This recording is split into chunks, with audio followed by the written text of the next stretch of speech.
Salam, selamat pagi.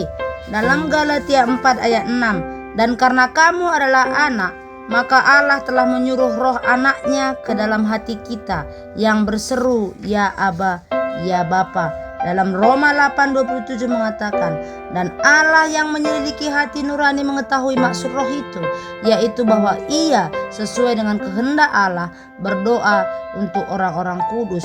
Dan Matius 6 ayat 10, datanglah kerajaanmu, jadilah kehendakmu di bumi seperti di sorga. Dan Matius 28 ayat 18 mengatakan, Yesus mendekati mereka dan berkata, kepadaku telah diberikan segala kuasa di surga dan di bumi. Saudara-saudara yang terkasih, kita adalah anak-anak Allah dan roh anaknya berdiam di dalam diri kita. Tetapi dia melakukan lebih dari sekedar tinggal di hati kita. Dia berkeinginan untuk menjadi Tuhan dan Guru terhadap kehidupan kita setiap hari.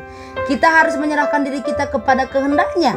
Saat ini, roh yang berdiam di dalam kita menggerakkan roh kita untuk berdoa. Dan jelas bahwa dia memotivasi kita untuk berdoa sesuai dengan kehendak Allah seperti dalam Roma tadi. Allah akan menjawab doa-doa saudara seperti itu, bahkan sebelum saudara meminta, karena itulah keinginannya, bahwa kita memiliki hal-hal itu, bahwa perubahan-perubahan tersebut terwujud.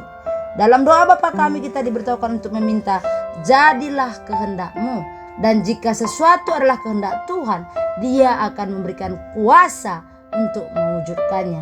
Tetapi dia membutuhkan kita untuk memintanya.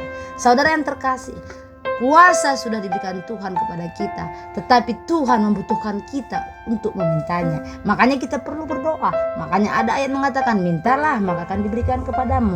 Banyak orang Kristen di masa lalu dan sekarang tiba-tiba tergerak untuk berdoa bagi misionaris atau situasi, dan mereka taat dan berdoa, kadang selama berjam-jam. Di kemudian hari mereka mendapatkan bagaimana Tuhan telah menjawab doa mereka.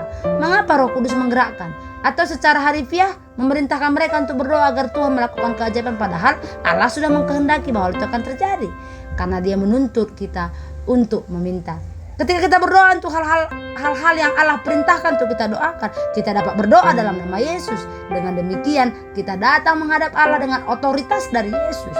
Dan Yesus berkata kepadaku, katanya Yesus, telah diberikan segala kuasa di surga dan di bumi. Saudara-saudara yang terkasih, penting sekali kita untuk berdoa dengan otoritas. Otoritas ini menyebabkan Bapa membuka rumah perbendaharaan surga untuk mengirimkan kuasanya guna melakukan mujizat.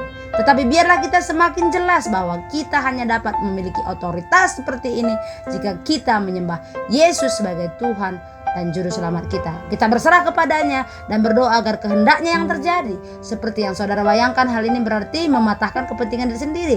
Doa yang berpusat pada diri sendiri tidak boleh masuk ke arena perlombaan doa ini. Ya, jadi kalau motif doanya sudah tidak dalam kehendak Allah, tidak di sini otoritas itu. Jadi saudara berdoalah dengan penuh otoritas dan berdoalah oleh kehendak Allah. Dan apapun yang Anda doakan, jangan lupa katakan, jadilah kehendakmu Tuhan. Karena memang hanya dalam kehendak Tuhanlah ada otoritas itu. Kehendak Tuhan itu apa? Alkitab. Di Alkitab saudara ada banyak sekali kehendak Tuhan yang ingin Tuhan lakukan, dan Tuhan butuhkan akses itu saudara. Tuhan mau saudara mengikuti apa yang menjadi aturan Tuhan dalam menggunakan otoritas yang ada. Saudara-saudara yang terkasih, berdoalah sesuai dengan kehendak Tuhan. Tuhan Yesus memberkati. God bless you.